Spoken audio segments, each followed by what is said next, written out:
قسم که همه شما خبر دارین قرار است که ما در صنف دهم در کتاب ریاضی از فصل هفتم هندسه تحلیلی را بخوانیم. خب در بخش خود هندسه تحلیلی همیرا و فایزه آمد هندسه تحلیلی را برای شما به عمل بگیرید و حال قرار است که ما اولین درسی از هندسه تحلیلی را که به نام خود سیستم کمیت وضعی است اون بیان برای شما به عمل بگیرم.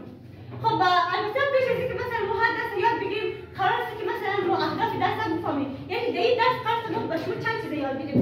قرار است که ما 5 چیز برای شما در این یاد بدیم. اول چیز که مثلا شما قرار است در این درس یاد بگیرید دانستن تعریف سیستم کمیت وضعی و نقطه اوریجن. اول شما میان برای شما میگیم که سیستم کمیت وضعی چیه و همچنین نقطه اوریجن چیه. باز بخش دوم شناختن محورهای x و y. میان محورهای x و y را به شما معرفی می‌کنیم. باز سوم قسمت دانستن جوری مرتب به شما به معرفی می‌گیریم و در قسمت چهارم یافت 4 ناحیه یا 4 رتبه سیستم کمیت وضعی را برای شما معرفی می‌کنیم. و در قسمت خود و در قسمت آخرش همین خود سیستم کمیت وضعی را میایم پس توسط یک سوال نقاط مثلا پیدا کنیم. یک سوال میده برای شما و مطابق از سوال ما نقاط در این سیستم کمیت وضعی پیدا کنیم و یک سیستم کمیت وضعی را ترسیم کنیم. خب و حال شروع از خود تعریف سیستم کمیت وضعی. خب همین متوجه هستید؟ باز ما برای اینکه مطمئن شوم که شما یک یا نه در وسط درس امکان داره شما یک سوال هم بپرسم که بفهمم شما دو قسمت فهمیدین یا نه. پس امیدوارم که همه تان آماده شدن باشید. خب سیستم کمیت وضعی تعریفش دو خط یا دو محور یعنی x و y که در نقطه صفری بالای هم عموداً یک سیستم را تشکیل داده که متشکل از 4 ناحیه بوده و این سیستم را به نام سیستم کمیت وضعی یا کوآردینات سیستم یا مستوی کارتزینی یاد می‌نماید. خب متوجه باشید این قسمت ما یک سیستم کمیت وضعی را برای شما ترسیم کنیم.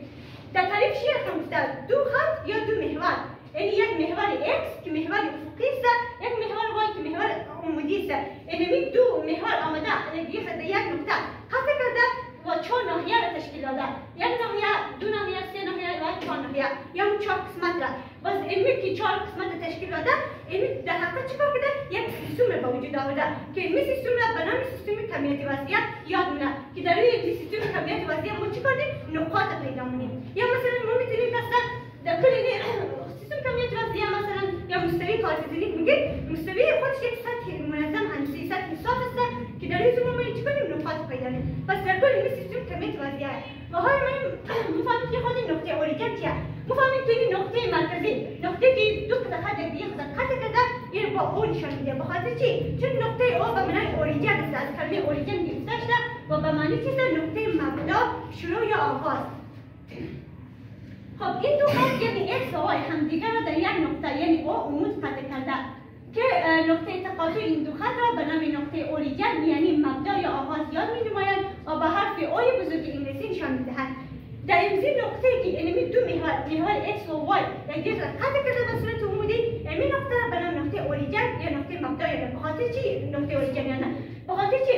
با این خاطر چون همه محورها مثلا از نقطه صفری به طرف چپ گوش بدید که محور چیه؟ محور مثبت x است. یه منفی از نقطه صفری شروع شده. از نقطه صفری به طرف چپ محور منفی x است. یه از این طرف شروع شده از نقطه صفری و از نقطه صفری به طرف بالا محور مثبت y و از نقطه صفری به طرف پایین محور منفی y. یعنی شروع هر 4 محور این نقطه‌اش به همین خاطر یه نقطه مبدا یاد می‌گیرن یا نقطه اوریجن چون همه محورها انزمین شروع شده. پس امیدوارم که این مقدار فهمیده باشید که یک دایره باید خط مستقیم وقتی که در یک مستوی قرار می‌گیرد دارای چند حالت. حالت اولش که هستن به نام حالت غیر متقاطع هم گفته می‌شود که وقتی که دایره ما با دلتای ما هیچ نقطه مشترکی نداشته باشه و مماس و دایره ما نباشه این حالت اول است که دی سمبول دیستنس است که در معنای فاصله و آرم و سمبول رادیوس که در معنای شعاع است که اینجا قسمی که میبینید شعاع دایره ما کوچکتر از فاصله است که با دلتای ما داره که فاصله 11 سانتی متر و شعاع ما که هست 8 سانتی متر است که برابر نیست و ما بتونیم بگوییم که دیستنس ما بزرگتر از شعاع دایره ما هستند و حالت دوم حالتی است که وقتی دایره ما با دلتای ما یک خط به یک نقطه مشترک داشته باشد و ماس به دایره ما باشد، این حالت دوم است که دی مساوی به آر است که آربیتاژ متر است.